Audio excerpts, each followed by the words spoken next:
देश में जहां जहां 76% से ज्यादा मुसलमान हैं, वहां 4 नए विश्वविद्यालय, अलीगढ़ मुस्लिम विश्वविद्यालय बसाने का निर्णय लिया है। तत्कालिक तौर पे कोई पार्टी जीत सकती है, वोट ले सकती है, पार्टियां आएंगी चली जाएंगी, सरकारें गिरती रहेंगी, संगठन बनते बिगड़ते रहेंगे, लेकिन जो इस जमीन पर जहर स्थापित आप कर रहे हैं वो हजारों साल तक आपको भुगतना पड़ेगा। लेकिन चल रहे, हमारे मुद्दे ये नहीं है। हमारा मुद्दा प्याज महंगी कैसे हो गई। हम प्याज के महंगे होने पर सरकार गिराते हैं, ऐसे लोग दुनिया में कहीं नहीं मिलेंगे। सारी बेरोजगारी सनातनी हिंदू के पास है, किसी और के पास है ही नहीं। सबको सरकारी नौकरी चाहिए और जो नौकरी नहीं दे पा रहा वो सरकार गिरा देता है। 11th फेल है, बीए में एडमिशन नहीं मिल रहा, लेकिन नारे लगा रहा है कि बेरोजगारी बढ़ रही है और हम खुश हैं। इसलिए आपकी संसद में आपका सौदा कर दिया गया, खुल्लम खुल्ला किया, सबके सामने किया, और हम सब उस वक्त भी जिंदा थे और आज भी इत्तेफाक से जिंदा हैं। लेकिन उन मुद्दों को हमने जाना ही नहीं कि जिसमें हमारे राष्ट्र का सौदा हो गया है। हम जड़ की जगह पत्तों पे पानी डाल रहे हैं और नेता इस देश के इतने चाटुकार हैं, माफ कीजिएगा, किसी पार्टी के हों, वो बताएंगे ही नहीं आपको। ना विधानसभा में बताएंगे, ना आपके पास आके बताएंगे, आपके घर में भी आएंगे तब भी नहीं बताएंगे। और वही पट्टा डाल के कहेंगे कि देखिए हम सनातनी हिंदू हैं। इतना बड़ा सौदा हुआ है कि आपको उसका अंदाजा नहीं है। अब कुछ लोग लड़ रहे हैं उसके लिए, तो भी कुछ ठेकेदार रोकना चाहते हैं। इसलिए मैंने कहा कि संगठन और पार्टियां आदमी के बोलने पे टेप लगा देती हैं, झूठ सुनती हैं। 1995 में भारत की संसद में 2 सौदे हुए और उन सौदों में 3 ऐसे हैं जो सनातनी हिंदू के एकमात्र भगवान राम की धरती का सौदा हुआ, और हमने सौदा में बोले भी नहीं, बाहर निकल के चिल्लाए भी नहीं, कोई धरना प्रदर्शन नहीं हुआ, उसके लिए कोई रथ यात्रा नहीं निकली, कोई नहीं निकली।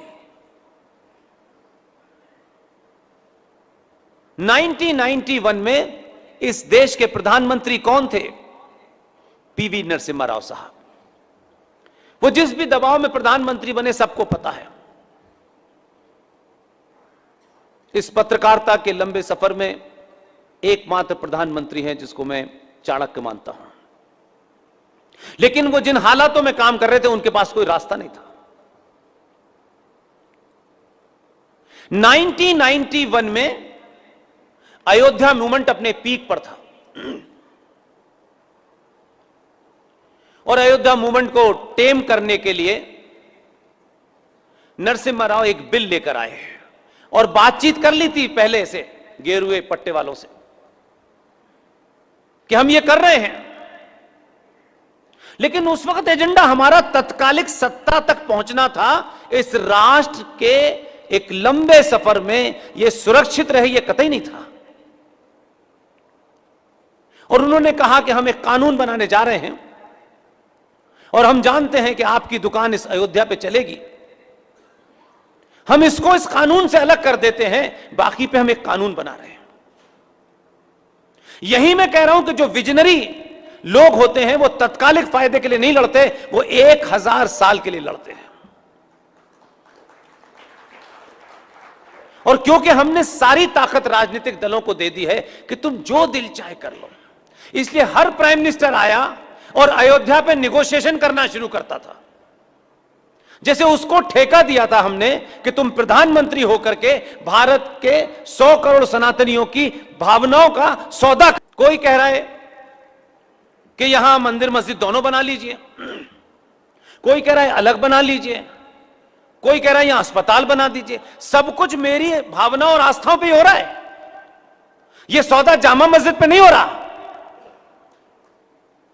लेकिन हमने क्या किया कि भाई अयोध्या को निकाल दीजिए, बाकी पे आप जो दिल चाहे करिए।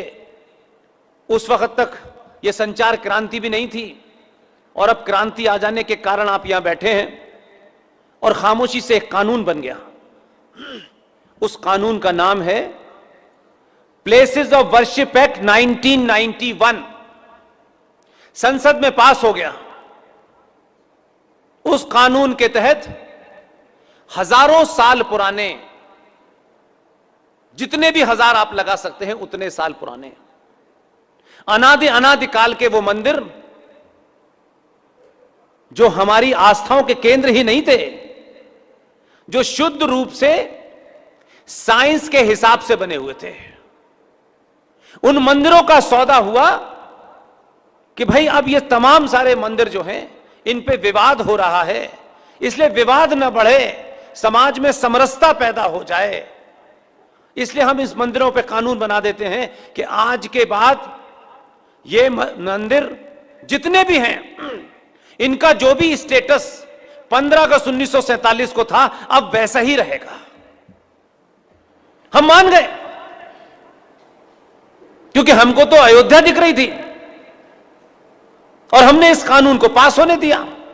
और 91 से लेकर 2021 आ गई।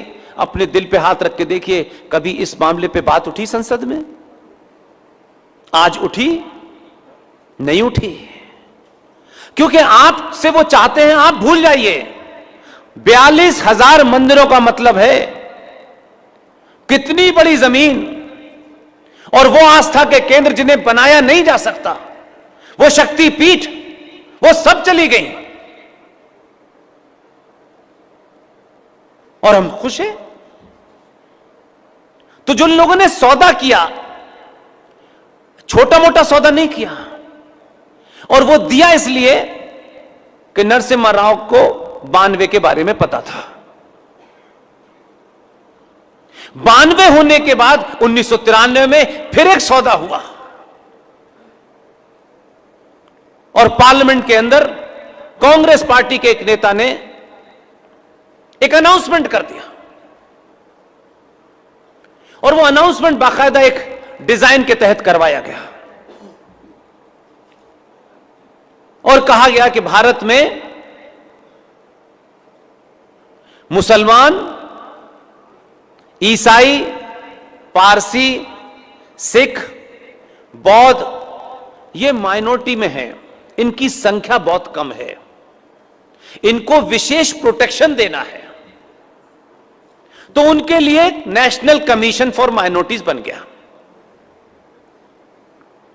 जब हमने आरटीआई डाल के ये पूछा कि ये जो अल्पसंख्यक जिसका जिक्र इस माइक से हुआ, ये जो अल्पसंख्यक है, अकलियत है, माइनॉरिटी है, इसका बेसिस क्या है कि ये माइनॉरिटी कहलाएगा और ये माइनॉरिटी नहीं कहलाएगा? तो उन्होंने ब्लैंक कागज भेजा। उन्होंने कहा, जब इसका अनाउंसमेंट हुआ था, इस तरीके की ना कोई इसकी परिभाषा है, ना कोई डेफिनेशन है। इसलिए इस देश में आज भी 35,000 पारसी और 20 करोड़ मुसलमान अल्पसंख्यक हैं इस देश में, और उनके लिए आयोग बना हुआ है, वो चल रहा है। फिर दिल नहीं भरा, क्योंकि मुसलमानों को कांग्रेस से बाबरी मस्जिद गिरने की कीमत लेनी थी, वो वहीं नहीं रुके। इसलिए उन्होंने हर वो मांग की जो अगले 1000 साल तक उन्हें फायदा पहुंचाए। हमारे लोग होते तो कहते 2 टिकट दे दीजिए एमपी की, 2-4 मकान दे दीजिए और कर लीजिए जो दिल चाहे करना है। उन्होंने 95 में क्या किया?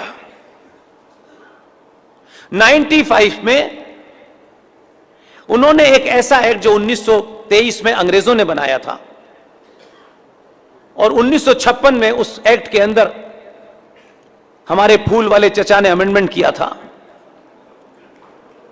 और उसके बाद श्रीमती इंदिरा गांधी ने उसमें कुछ करेक्शन कर दिया था।